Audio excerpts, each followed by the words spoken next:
Bienvenidos y bienvenidas a Cultivando Futuro, el espacio donde exploramos el mundo del agro sostenible y las prácticas regenerativas.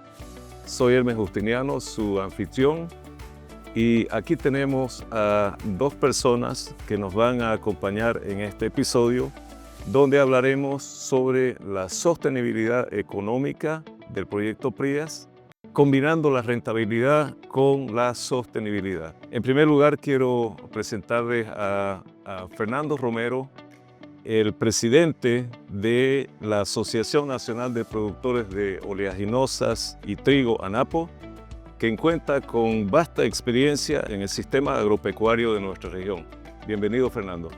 Muchas gracias, Hermes. Un placer estar aquí. Un cordial saludo a Sofía y un placer de compartir y de intercambiar algunas experiencias sobre lo que es la producción sostenible y regenerativa. Muchas gracias. Les presento también a Sofía Espinosa, que viene aquí representando a Conservation Strategy Fund, una de las 3 organizaciones implementadoras del proyecto PRIAS. Bienvenida, Sofía. Gracias, Hermes. Igual un gusto aquí compartir este espacio para conversar y conocer un poco de lo que estamos haciendo en el proyecto. Para entrar en materia sobre los aspectos económicos clave del proyecto PRIAS, quisiera preguntar a Sofía, cuéntenos un poco sobre este enfoque económico de PRIAS y cómo se conecta con las prácticas regenerativas. De manera general, en el proyecto PRIAS estamos buscando generar evidencia sobre cómo la implementación de prácticas regenerativas sostenibles pueden ser compatibles con la sostenibilidad económica y la generación de rentabilidad para los productores agropecuarios. Tiene varias fases, tiene varias etapas, pero el análisis económico busca justamente mostrar estos resultados de la implementación de estas prácticas y los beneficios que puede traer a los productores agrícolas y ganaderos con los que estamos trabajando en el proyecto. Fernando, ¿cuál ha sido tu experiencia a lo largo de estos años en la implementación de prácticas regenerativas? Creo que es importante algunos conceptos básicos como que el productor entiende muy claramente que su mayor recurso es el suelo. En términos económicos podría decir su patrimonio, su mejor activo, ¿no? Y que el productor en los últimos años ha empezado a tener una conciencia, un cambio de mentalidad, un mindset, y buscando la posibilidad de implementar prácticas sostenibles y regenerativas. La inversión que el productor hace en su suelo lo entiende como una lógica de filosofía de producción, porque entiende de que tiene que mantenerlo como un ser vivo, a un suelo siempre dinámico, a un suelo que pueda seguir produciendo, que busca mayor productividad y mayor sostenibilidad en el tiempo. Esto ha dado paso a que en una primera instancia ya tengamos en el país o en la región de Santa Cruz, principalmente los productores olleros, en más de un 80% ya realizando prácticas fundamentales, sostenibles, como la siembra directa y la rotación de cultivos. Esto obviamente en el tiempo está evolucionando, se están haciendo lo que son los consorcios, lo que son también nuevos cultivos, leguminosas y gramíneas principalmente, que van a darle esa mejora en el suelo, esa sostenibilidad que busca el productor. No es fácil porque hay una erogación adicional a la práctica de producir una hectárea de soya o de cualquier cultivo, y esa erogación hay que verla como una inversión que en el relativo corto mediano plazo, si el manejo, si el planteamiento ha estado bien hecho, se ven los resultados en términos agronómicos con mejor productividad en el tiempo, que podemos entrar un poco más adelante. Pero el concepto creo que es claro, es el cambio de mentalidad de que el productor ya está cuidando su suelo, entendiendo que es su mayor recurso, y que es un recurso que necesita cuidarlo y hacerlo sostenible en el tiempo. Tengo los comentarios de algunos productores que me cuentan que de hace 35 o 40 años empezaron a utilizar la siembra directa como una primera innovación en el agro, ¿no? Y luego vinieron a varios otros aspectos de manejo más sostenible. ¿Y cuál es tu impresión? ¿Cuándo se ha venido a dar en los últimos años la aceleración de esta conciencia, esta toma de conciencia de fijarse en el suelo, de atender el suelo? Bueno, yo creo que hay varios factores. Uno, el recurso suelo cada vez es más escaso. Han habido políticas de restricción al acceso a suelo. Es decir, hay que reconocer de que ya no es tan sencillo obtener tierras, desmontar tierras y que sea una práctica, digamos, en relación a expandir. Entonces hay una necesidad de producir más en la misma cantidad de área, por un lado.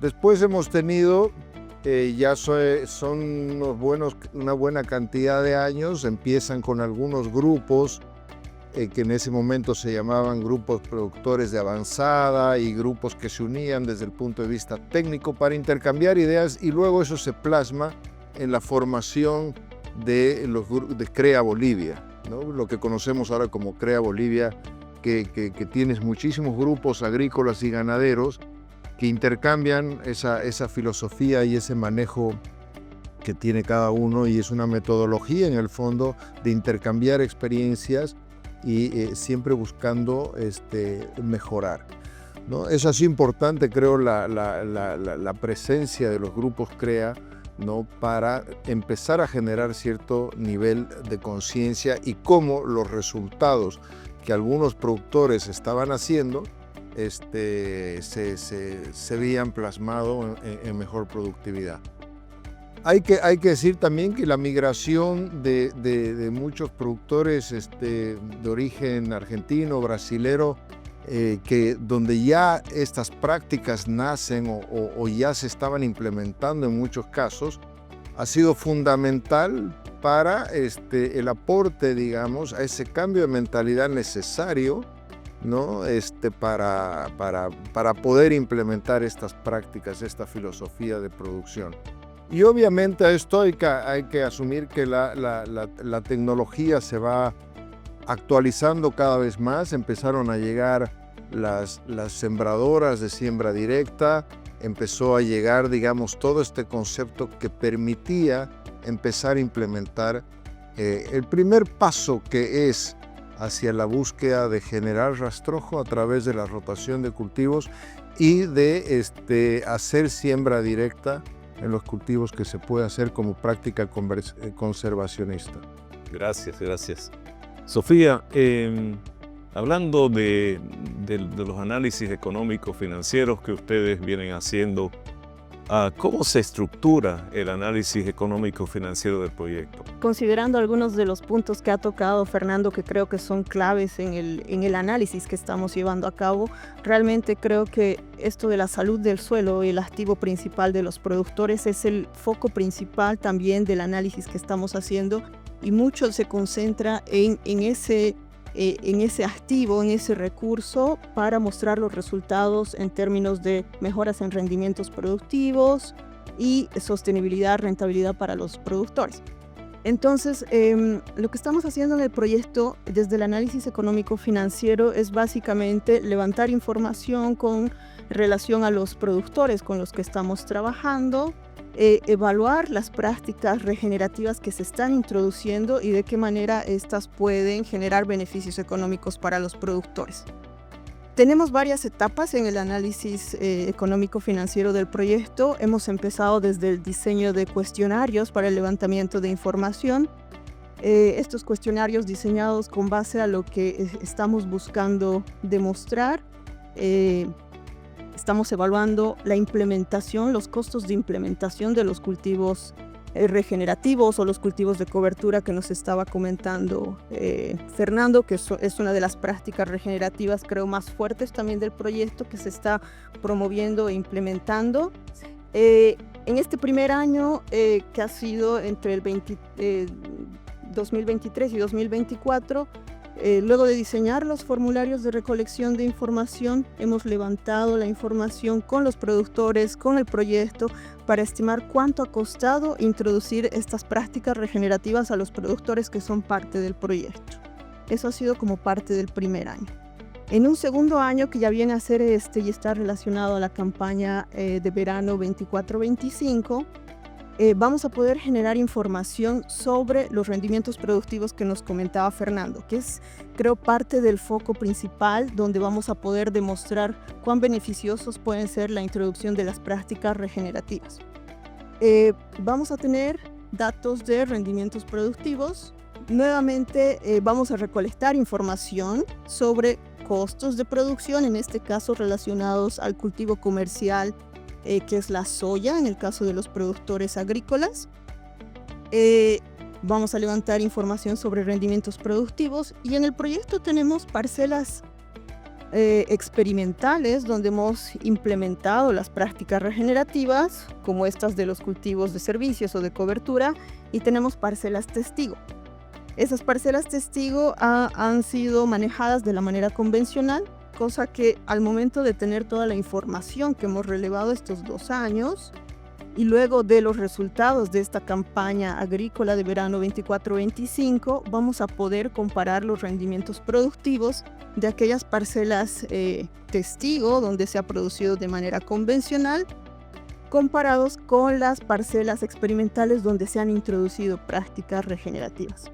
Lo que estamos esperando demostrar es que ha habido mejoras en los rendimientos productivos, en la productividad de la soya, y en el caso del grupo de productores ganaderos, que también estamos analizando en el proyecto, ahí vamos a hacer también la comparación entre parcelas convencionales y parcelas regenerativas para mostrar cuál ha sido también la mejora en rendimiento de materia seca. Entonces creo que ese es uno de los principales análisis que estamos llevando a cabo en el proyecto, y del que vamos a empezar a tener resultados al final de esta campaña agrícola, y vamos a poder mostrar resultados en términos de productividad.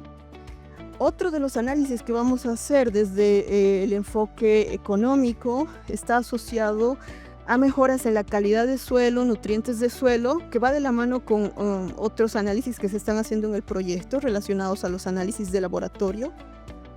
Vamos a usar esa información relacionada a los nutrientes de suelo, igual comparando los valores que se han encontrado para parcelas testigo y parcelas experimentales donde se han introducido prácticas regenerativas, y esos valores los vamos a asociar a la necesidad del uso de fertilizantes químicos, por ejemplo, porque otro de los beneficios que puede estar relacionado a la introducción de prácticas regenerativas es la reducción en el uso de fertilizantes químicos que de manera natural nos pueden proporcionar los cultivos de cobertura o cultivos de servicio. Entonces, ese análisis de suelo nosotros lo vamos a asociar a la necesidad de uso de agroquímicos, y también vamos a darle un valor económico a eso para mostrar que los productores también se pueden ahorrar, en cierta forma, introduciendo cultivos regenerativos en vez de usar fertilizantes. Reducir la dependencia de fertilizantes químicos, diríamos. Bien, entiendo que según lo que nos explica Sofía, la importancia está en contrastar las inversiones extras que se hacen en estos cultivos de servicio que vienen a acompañar el proceso regenerativo, pero también en evaluar el rendimiento, ¿no? Y por otra parte, evaluar la mejora en el suelo, porque la mejora en el suelo es lo que nos da una mejora en el largo plazo, para el largo plazo, y eso se va construyendo. Entonces, Fernando, en qué experiencias puedes pensar o nos puedes contar que han ocurrido en los últimos años en determinados predios a raíz de la adopción de estas prácticas? ¿Y cómo es que esas inversiones inicialmente impactan en lo económico, pero luego dan una retribución en el rendimiento?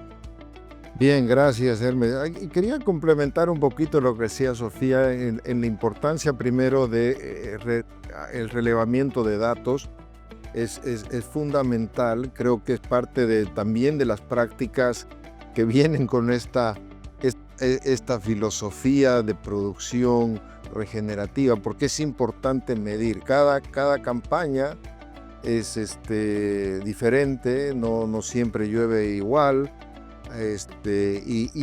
y tenemos regiones diferentes, suelos diferentes, entonces siempre es la necesidad y la búsqueda de encontrar esa receta perfecta.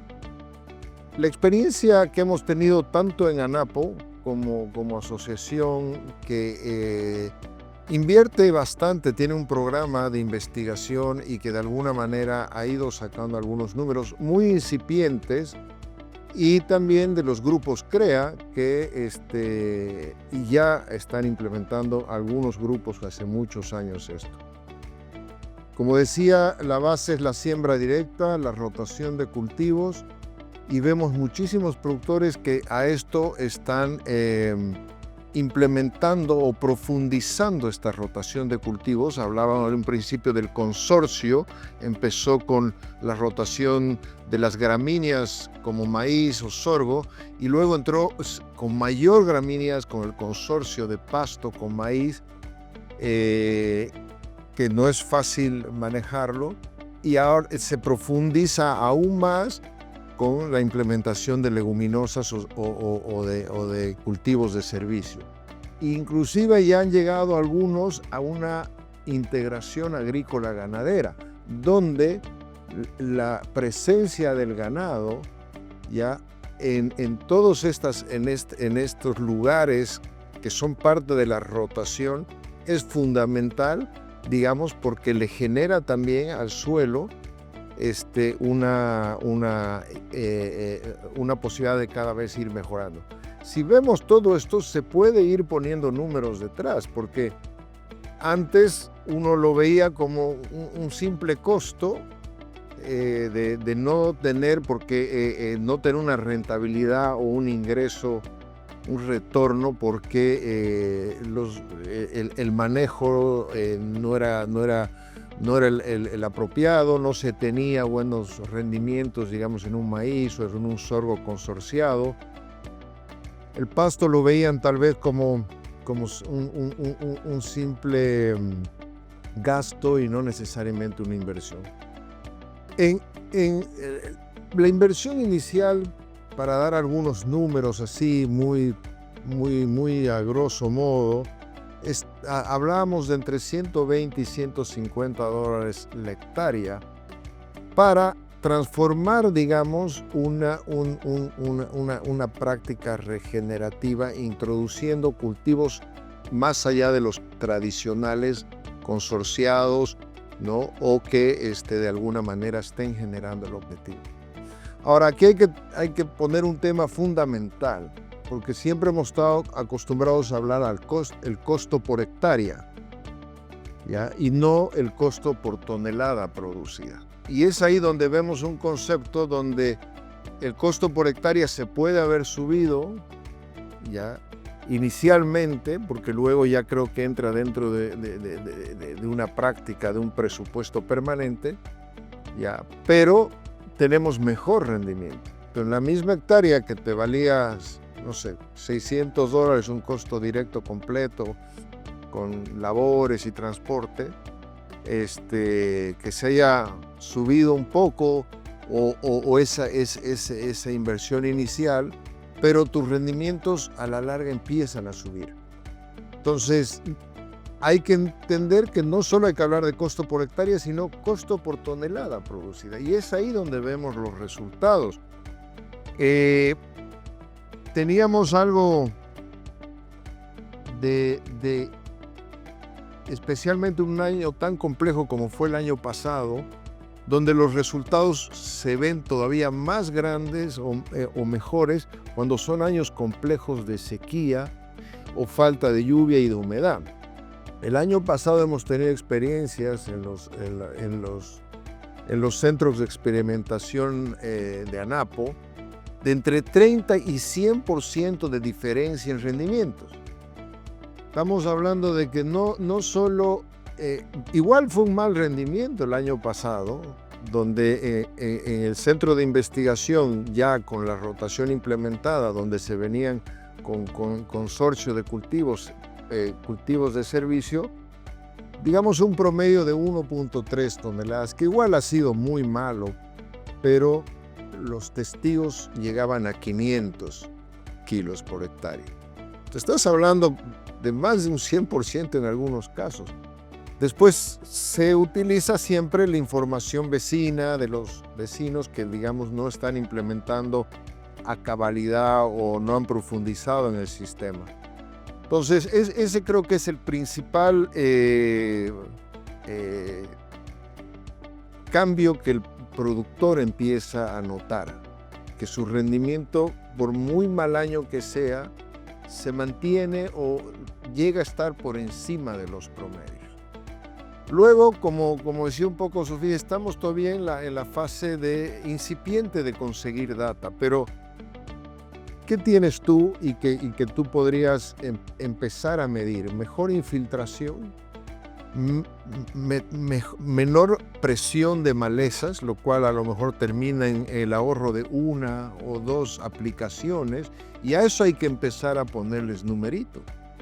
Y si tú integras un sistema sostenible de equilibrio en lo que podría ser la captura de carbono o la fijación de nitrógeno en el suelo, se le puede también poner un valor. Esa es la base de lo que ahorita está medio ahí en boga, de la base de los bonos de carbono.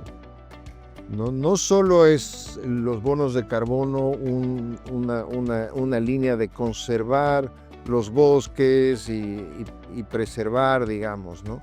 Sino también son prácticas regenerativas, prácticas sostenibles, y se les puede dar un valor, porque en el fondo, si tú llegas a producir más rastrojo y tienes un equilibrio positivo en la captura de carbono, estás generando valor, que a veces es difícil de entenderlo, pero es ahí donde se necesitan esas alianzas institucionales, se necesitan alianzas también con la parte gubernamental, ¿no? Alianzas público-privadas. Se necesitan los incentivos donde estas prácticas sean realmente una filosofía de producción y que los productores la aporten y que pueden ser altamente rentables, ¿no? Hay que seguir generando información para que creo yo hay esa conciencia de los productores, pero necesitan profundizar,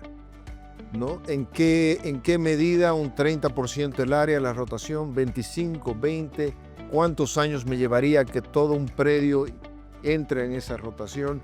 Y esas son las discusiones. Hay los que han logrado ya tener rotaciones de entre 3 y 4 años de la totalidad de sus predios pasen por estas prácticas de rotación regenerativa. Entonces, definitivamente las experiencias, y también en muchos grupos han sido altamente positivas.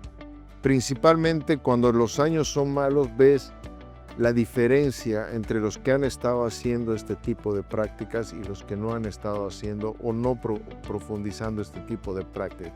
Y esto lo entiende muy, muy rápidamente el productor, porque comparte permanentemente, y ahí entra un poco el tema de los grupos CREA, de los días de campo, de ANAPO, etcétera, ¿no? Y de muchas otras, donde vas viendo como parte integral de un sistema las prácticas sostenibles regenerativas. Interesante ver esa evolución. Y en esa evolución también le quiero preguntar a Sofía, ¿qué dificultades han tenido ustedes para recabar datos en sistemas de agricultores que no son uniformes? Unos hacen una cosa, otros hacen otro tipo de cultivo, unos implementan las prácticas regenerativas al 100%, otros al 20%. ¿Cómo ven ustedes qué dificultades han tenido en recabar esos fondos para hacer un análisis comparativo entre parcelas experimentales bien llevadas o no tan bien llevadas y las parcelas testigos, que son como siempre se hacía la cosa? Sí. Sí, es realmente un desafío, ¿no? Todavía estamos en ese proceso, justamente después de un año en el que ya hemos ido relevando información con los productores que están trabajando en el proyecto. Hemos visto justamente esa variabilidad, ¿no? En las características del manejo de los sistemas que tienen los productores. Tanto dentro del grupo de productores agrícolas como en el de ganaderos hay diferentes formas del manejo, tecnologías aplicadas. Entonces, capturar toda esta variabilidad de las formas de manejo que se han identificado, cómo costearlas después, cómo hacer el análisis de costos, cómo capturar bien esa información es un desafío. Estamos todavía en ese proceso. Parte del análisis incluye estos grupos de discusión donde nos reunimos, analizamos los datos. Y es realmente un desafío también tener buenos datos, ¿no? Como decía Fernando, yo creo que es parte de lo que se tiene que ir empezando a trabajar, mejorar el registro, la sistematización de todos estos procesos que se están implementando y que necesitan ser bien registrados, porque eso nos va a permitir justamente luego medir y ver los resultados que nos están generando. Entonces, ese ha sido uno de los principales desafíos. Y bueno, lo hemos visto este primer año con la introducción de los cultivos regenerativos, que como bien decías, a lo que estamos apuntando es, vamos a analizar cuánto cuesta la implementación de estos cultivos regenerativos, pero lo que queremos ver en este segundo año es ver en qué medida han generado beneficios que pueden compensar esa inversión, que pueden hacer valer la pena esa inversión, hacer atractiva para que más productores se vengan animando a introducir estas prácticas. Eso ha sido parte de los desafíos. Yo creo que es algo que queremos dejar también, estos formularios que estamos ayudando a diseñar para que tal vez sea una buena forma en que los productores se animen a ir registrando la información, no solo de costos, no solo económica, sino de todo lo que están implementando. Como decía Fernando, es súper interesante ver que ya hay más productores que están implementando diferentes prácticas como la siembra directa, la rotación en el predio, la introducción de estos cultivos de cobertura, porque mientras más datos tengamos, más vamos a poder analizarlos y ver los resultados que nos generan, ¿no? En términos de rentabilidad productiva y productividad misma. Bueno, todos entendemos que lo que no se registra, no se sistematiza, se pierde, ¿no? No podemos aprender y no podemos ayudar a otros a entender los beneficios de lo que fue una problemática solucionada, que es a donde vamos apuntando, ¿no? Fernando ha tocado un tema muy, muy interesante y sobre lo cual es necesario poner un poco de luz. Y es todo este tema de captura de carbono, captura de nitrógeno y este tema de los famosos bonos de carbono, que mucha gente habla, mucha gente ofrece y poca gente entiende, ¿no? Y la verdad es que hay un vacío de información en ese aspecto. Probablemente la gente, por otra parte, los productores, algunos son agrónomos, otros son simplemente productores, otros son más investigadores. Y al final el lenguaje se puede tornar complicado y los conceptos, ¿no? Pero lo que sí sabemos es que el lenguaje económico lo entendemos todos, es inmediato, ¿no? Al final de la campaña gané un poco más, el suelo se mantuvo bien y en la próxima continúa trabajando bien. Y entonces todo eso demostrado económicamente nos resulta bueno. Ese es el valor del trabajo que está haciendo CSF. Y sobre todo dejar estas planillas de registro que faciliten la sistematización de esa información, el registro de estos datos, para que luego podamos seguir avanzando en los análisis, ¿no? Quería hacer un comentario más sobre los famosos bonos de carbono. En agricultura, en muchos países ya se piensa a fondo en este tema y sobre todo ya que la mayoría de los agricultores, si no todos, acuden al crédito bancario para poder avanzar en su campaña. Y en otros países no falta el ítem de cultivos de servicio, semillas para cultivos de servicio y algunos otros aditamentos. También existen ítems en el presupuesto aprobado para un crédito en inversión de maquinaria especializada. Por ejemplo, estas nuevas sembradoras de siembra directa que son capaces de sembrar mezclas de granos de diferente tamaño, que las un poco más antiguas no pueden manejar porque tienen platos que son calibrados para un tamaño de maíz, de soya y de lo que sea. Entonces, ¿qué problemas ven ustedes en cuanto a tener un apoyo a bajo costo, llamémosle créditos a bajo interés, para implementar este salto tecnológico que nos hace falta? Un tema neurálgico que es el financiamiento. El financiamiento para el productor tradicionalmente se ha venido financiando a través de las casas comerciales y de la industria, que son las casas comerciales con el afán de vender y la industria con el afán de tener el grano para poder transformarlo, hablando de soya, ¿no? Lo cual obviamente el concepto de prácticas regenerativas o sustentables no estaba dentro de este concepto de estos financiadores, llamémoslo, que son parte de la cadena y son socios estratégicos, llamémoslos también. Pues no estaba en el concepto de ellos porque al final esto es algo nuevo, es un costo adicional que podría verse como un costo adicional. Entonces, ahí importante el rol que pueda jugar la banca.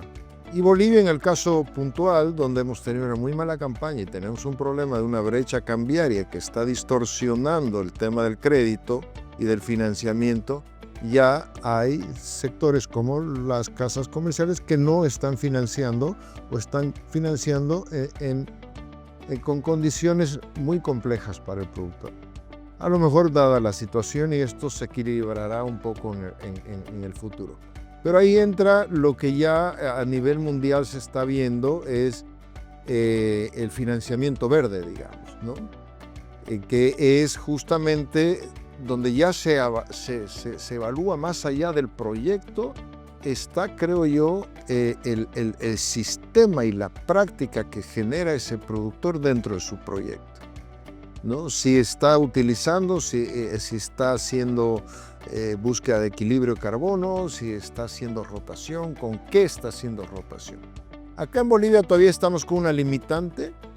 Una de las principales limitantes son las semillas de los cultivos de servicio. Por un lado, ¿no? Conseguir semillas desde el punto de vista del productor es muy complejo. Y el segundo, que es parte de que el proyecto PRIAS nos va a dar algunas respuestas, yo creo que hay mucha expectativa ahí, es justamente cuáles de estos servicios o de estos cultivos de servicios se adecúan a la zona en la que yo estoy, ¿no? Porque al principio uno puede pensar, bueno, pongo esto, ¿no? Porque mi vecino lo está poniendo o porque más allá lo están poniendo, pero no necesariamente se adapta a tus condiciones de suelo o los diferentes aspectos que condicionan qué es lo que tú deberías utilizar. Y tú decías también cómo siembro esto, si lo hago de forma incorporada, si tengo la maquinaria, si mi proveedor de servicios tiene la maquinaria, lo boleo, cuáles son ya la metodología cómo implementar esto. Pero volviendo un poco a lo que tú decías, creo que es fundamental trabajar también en el financiamiento, porque el financiamiento que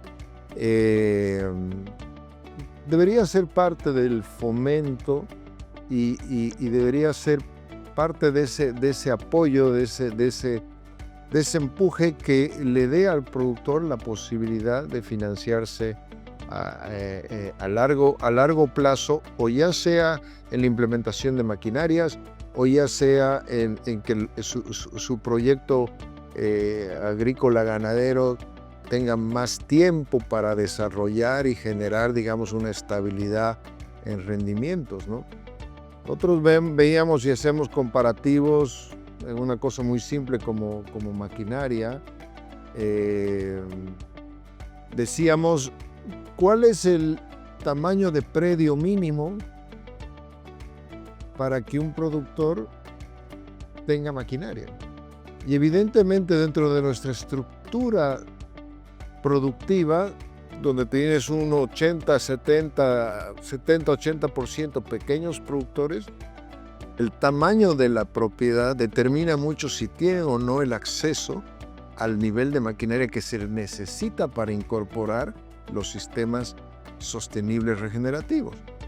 Entonces, si no hay una intervención de los gobiernos, sean municipales, departamentales o nacionales, ¿no? Ese pequeño productor siempre va a estar rezagado tecnológicamente, siempre no va a tener la posibilidad de hacerlo. En Estados Unidos, un productor con una misma cantidad de hectáreas que puede tener un pequeño acá, tiene créditos a 30, 40 años para comprarse una maquinaria. O hacen leasing, hay sistemas financieros que le permiten a uno tener esa necesidad que obviamente es fundamental para que el concepto de las prácticas se pueda implementar de forma correcta. Bien, muchas gracias, Fernando. Tenemos que ir cerrando y solo quisiera hacerles a ambos una última pregunta. ¿Qué desafíos ven? ¿En qué podemos mejorar en el proyecto? ¿Y qué nos recomiendan implementar para abordar mejor todos estos temas de economía y productividad para los agricultores y ganaderos? Bueno, yo diría que parte del desafío que ya lo estábamos conversando es mejorar el sistema de registro, sistematización de información, ya empezando y manteniendo ese registro, cosa que a futuro nos permita hacer análisis mucho más profundos y completos. Yo creo que el desafío del proyecto mismo es ayudar a generar más evidencia que ya, como nos comentaba Fernando, ya se ha podido registrar en algunos casos de productores que van algunos años ya llevando o implementando estas prácticas regenerativas. Va a ser súper importante que el proyecto contribuya a incrementar esta evidencia con base en resultados reales con los productores con los que estamos trabajando. Ese es un primer desafío que lo vamos a alcanzar a finales de esta campaña productiva, en la que esperamos tener resultados súper atractivos como los que mencionaba Fernando. Yo creo que este año, en el que tal vez las condiciones han sido un poco más normales en términos climáticos, esperamos que podamos evidenciar resultados interesantes en términos de rendimientos productivos, que podamos asociarlos a la implementación de estas prácticas regenerativas como han sido los cultivos de servicios. Hay que seguir, yo creo, informando, haciendo conocer a los productores de estos resultados, pero también animándolos a que puedan cambiar un poco su forma de hacer las cosas, animándolos a introducir estos sistemas regenerativos, mostrando evidencia como la que decía Fernando, que ya han visto en otros casos, la del proyecto, convenciendo de que esta es una forma de hacer más sostenible también la agropecuaria. Ya lo decía Fernando, en años como el del año pasado, que fueron condiciones climáticas extremas de sequía, si estos cultivos regenerativos y otras prácticas nos ayudan a hacer la producción más resiliente, yo creo que eso es algo súper importante de tenerlo en cuenta en los próximos años, ¿no? Con los desafíos que nos tiene el cambio climático. Entonces, ese es un desafío: mostrar evidencia, mejorar la recolección, sistematización de información. Y yo creo que otro desafío va a ser ir expandiendo el proyecto y convenciendo a más productores de que se animen a introducir estas prácticas regenerativas en sus predios. Fernando, en el sector agropecuario existe un subsector muy importante en términos de porcentaje del universo de producción, y son los menonitas. Y los menonitas en general están muy rezagados en cuanto a tecnología, en cuanto a adoptar estas nuevas prácticas. No tenemos mucho tiempo, pero en un par de minutos, ¿qué estrategia podríamos lograr para hacer que ellos también sean parte de este camino de innovación y de adoptar un nuevo paradigma productivo? Quería complementar rapidito con lo de Sofía. Definitivamente el desafío de profundizar la investigación, tener datos muy confiables. Necesitamos también laboratorios muy capacitados para poder tener buenos análisis de suelo, análisis también de plantas en su momento. Y tenemos que estar preparados, porque yo no pierdo la esperanza que eventualmente vamos a tener una apertura plena hacia lo que es biotecnología. Tenemos que estar preparados porque a veces hay el concepto de que la biotecnología nos va a solucionar el problema. No nos va a solucionar el problema nos va a solucionar el manejo. Las buenas prácticas, el sistema nos va a mejorar. Pero ahí ese es un desafío también, porque yo creo que ya el gobierno ha aprobado 2 eventos en soya. Seguimos insistiendo en maíz, que sería fundamental, porque a mayor producción en un maíz de 10 toneladas versus un maíz de 3 toneladas, tienes mayor rastrojo, mayor forraje, tienes la posibilidad de trabajar mucho más aún. Pero si no tienes un sistema que consolide esto, ¿no? Al final la biotecnología no va a darte la solución. Entonces yo creo que ese es otro desafío importante que creo que habría que mencionarlo. Y dentro de todo esto es clave la integración de todos los actores que están en la cadena, no solo desde la producción primaria como los productores, pero las casas comerciales, los gobiernos departamentales, las universidades, en fin, y algunas entidades como Grupos CREA y otros que están de alguna manera, hay que generar una red de investigación de datos donde uno como productor pueda ir y obtener información que le sea beneficiosa. En relación a tu pregunta, es compleja. Hay algunos temas relacionados no solo a formas de producir, pero también a formas de vida, ¿no? Es decir, tienes conceptos ligados a sus creencias. En algunos casos pueden ser estas religiosas, en otros casos, digamos, su ortodoxia, digamos, en sus creencias, ¿no? Ves que no tienen tractores, con algunas colonias menonitas no utilizan la rueda con goma y le sacan eso, y algunos dicen es para que no se salgan los jóvenes, pero hay un tema ahí sobre su forma de vida que hay que entenderla, creo que hay que aceptarla, pero hay que seguir trabajando. Y creo que la mejor manera, porque al final yo considero que si algo tenemos en común todos los productores, no importa de qué origen, tamaño, color de piel o lo que sea, es que hablamos el mismo idioma. Llovió, no llovió, cómo fue tu rendimiento, cómo te fue con esta, qué semillas sembraste. Ese es nuestro idioma.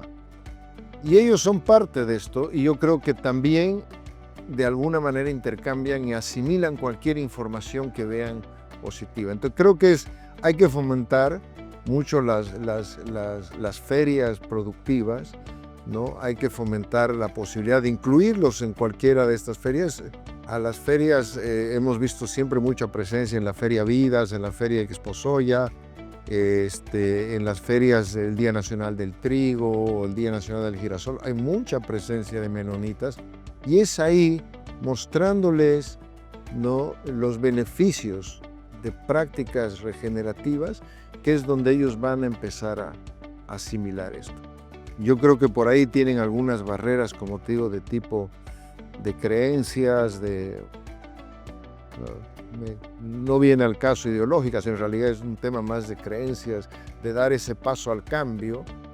¿no? Habrá que también generar esos nexos, es decir, dentro de las cosas que yo puedo rescatar de las colonias menonitas, son muy trabajadores, tienen un sistema de organización complementario permanentemente. No todos hacen soya, no todos hacen agricultura, alguien tiene que hacer lechería y generar la leche y el queso para la comunidad, ¿no? Alguien tiene que dedicarse a los fierros, a la maquinaria para dar servicios.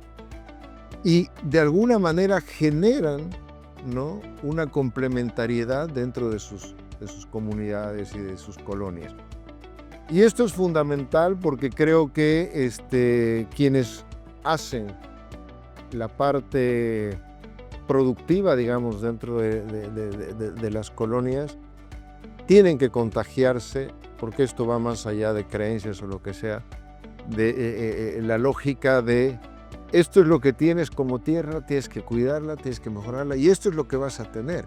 Por eso decía en un principio, donde ya el acceso a tierras no es tan fácil. Antes se veía a las colonias menonitas como para abrir frontera. Nadie quiere ir a trabajar a tal lugar.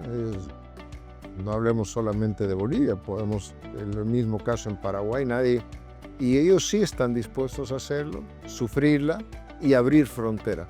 Creo que ya el mundo no tiene esa posibilidad de decir abramos más frontera. Hay que cuidar, hay que trabajar en lo que se tiene y tal vez dentro de la normativa de los países crecer siempre con un equilibrio con el medio ambiente y buscando la sostenibilidad. Muchas gracias, Sofía, Fernando, por sus reflexiones, por contarnos la experiencia que están viviendo en la parte productiva, en el análisis. Gracias por sus expectativas también, sus deseos, y queda bien claro que la parte sostenible, regenerativa, es muy necesaria en un mundo que ya se va tornando más pequeño. Ya los recursos no son tan abundantes, ni el suelo, ni los bosques que generan el clima, la lluvia, etc. Y son temas que nos exigen eficiencia en nuestro trabajo en el campo. Muchas gracias. Ustedes están contribuyendo a un mejor entendimiento de toda esta problemática y les agradecemos mucho. Vamos a estar con otros episodios de proyectos complementarios a este y los invitamos a verlos cuando puedan ustedes.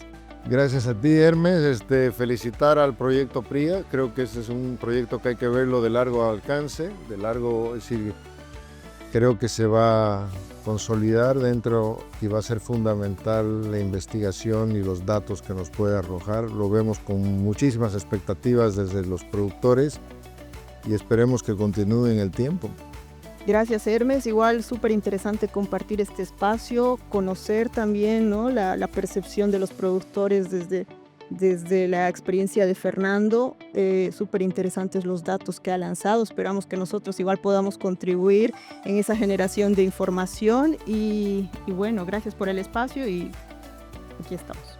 Quiero agradecer a la distinguida audiencia de esta serie de podcasts que buscan informar a los productores, pero también al público en general sobre lo que se está haciendo en materia de innovación en el trabajo agrícola y ganadero en el oriente boliviano. Y saber también que todos estos principios pueden ser aplicados en los valles, en el altiplano y son de aplicación universal. Entonces, muchas gracias por habernos acompañado en todos estos episodios y los invitamos a difundirlos, no solamente a verlos, sino también a difundirlos entre sus conocidos y hacer que esta nueva concepción de la productividad del agro sea compartida con mucha otra gente que quiera entenderlo y quiera también asimilarlo en su productividad. Muchas gracias.